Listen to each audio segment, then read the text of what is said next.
In a time long ago, there was a kingdom called Gallowmere, a land where the people were happy, war was unknown, the children were polite and helpful at all times, and not just when mooching for chocolate. The monarch of the realm, King Peregrine, was wise and just and, all in all, a bit of a decent chap, fond of philosophy, literature, and pictures of kittens in bonnets. He was an enlightened ruler. But he had among his retinue an official court magician, a brilliant but unscrupulous man by the name of Zarok. Instead of confining himself to the horoscopes and balloon animals for which he was employed, Zarok began to conduct horrific experiments on the bodies of the dead. Of course, people often get quite sensitive about their deceased loved ones, so it wasn't long before the king found out and had the sorcerer banished from the land. Zarok skulked away into the wilderness and busied himself by perfecting his experiments, seething with rage and practicing his diabolically evil laugh. At last, with an army of demons at his command, he set off to bring Gallowmere under his foul dominion. The captain of the Royal Guard, Sir Daniel Fortescue, led the militia into battle against this unholy horde. Songs are sung to this day of how he spearheaded the charge deep into the accursed multitude, how the invaders fell before him like wheat before the scythe, and how at last, though mortally wounded, he fell upon the infernal sorcerer and destroyed him utterly. True, these songs don't have particularly catchy choruses, but people cared less about chart success in those days. And so it was that Daniel Fortescue went down in history, the hero of Gallowmere. And there came upon the land a time of peace, harmony, and quality wines at affordable prices. The tranquility was to last for 100 years, but then the sorcerer returned.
Found it!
Dan's Crypt.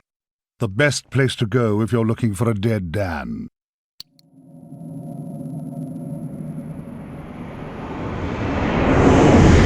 Oi, you! Fortescue! At last! Come, get up! We got things to do! Hey! Easy, my friend. In my culture, we treat the guests with courtesy, especially if they stop by for 100 years. Who am I? My friend, you should feel honored. Usually the corpses, their skulls are filled with just the worms. Instead, you get I, Al-Zalam, glorious genie of the Sultan Prince Razim the Ribald, noble protector of... You doubt me? I see it in your eye. Well, it is true. We genies, usually we are trapped within the lamps. That is bad. Very oily for the skin. But far worse, let me tell you, is when evil sorcerer tricks you, traps you inside skull of cowardly knight. Oh, the smell! It is mustier than a Saracen's jockstrap. You imply that I lie. In my culture, that would earn you 50 strokes of the cut. And we are allergic to cuts, so that is a terrible punishment. But fine, if you're too busy with the being dead, we just sit back and watch Zarok destroy Galomir once more. Oh, you remember Zarok at least? Yes, that madman is back from the exile. He has mastered the dark magics, has been waking the dead, turning good men evil. He turns this land bad quicker than tub of yak's cheese next to warm radiator. Why you back among the living? His magic. Or perhaps fate. Fate gives you chance to redeem yourself. Make amends for your cowardly death. Huh? Yes, I was there that fateful day. I saw you hanging back, pretending to tie your bootlaces, and getting hit by first stray arrow. Never believe on publicity. You just a big coward, buried as big hero with poor genie still trapped inside his head. Come on, I know you are tough guy deep down. We can work with that. I will be guide. Maybe this time we truly defeat him. His men killed you. His magic cursed me. Together, we squash that creepy cockroach. Free me! Turn you into a real hero, eh? Well, he's back. Old Sir Daniel Fortescue, the hero of Gallowmere, rendered eyeless and lifeless by the first arrow, rendered heroic by the mists of time. It's amazing what good PR can do. Now the fickle finger of fate has given him a second chance. A chance to make good his ignoble past. A chance to defeat Zarok and live up to the legend.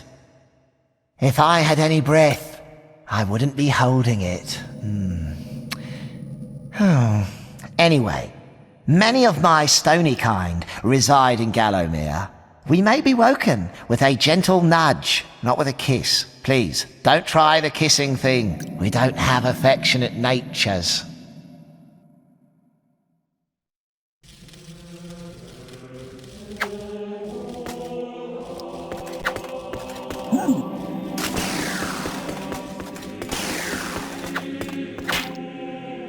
Well, he's back. Old Sir Daniel Fortescue, the hero of Gallowmere, rendered eyeless and lifeless by the first arrow, rendered heroic by the mists of time.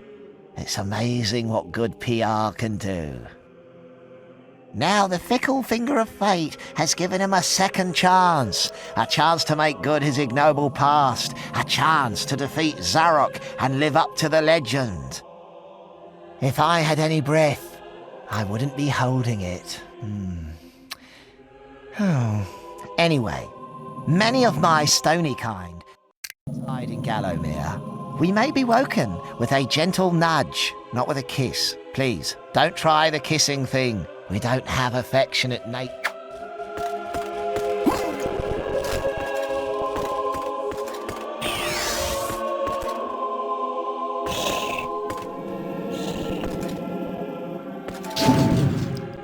Ah, a training room, eh? Nice decor. Early macabre. Oh, mind the lava, Dan. Cremation's not your style, I think.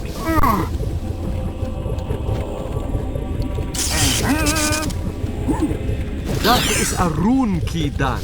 Place it in the claw of the rune gate and open sesame!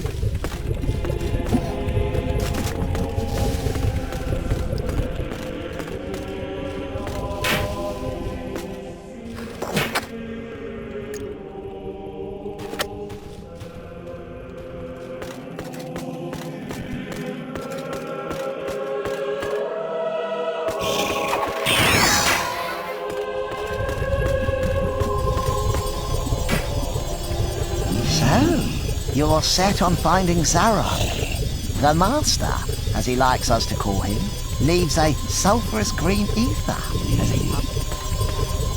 Ah, a beautiful map of Gallowmere. The graveyard.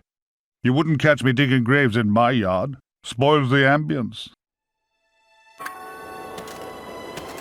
I sense Zarok is very close by. Maybe at Cemetery Hill, which lies just beyond this graveyard. Ah, real shiny stabby sword. Let's try it out.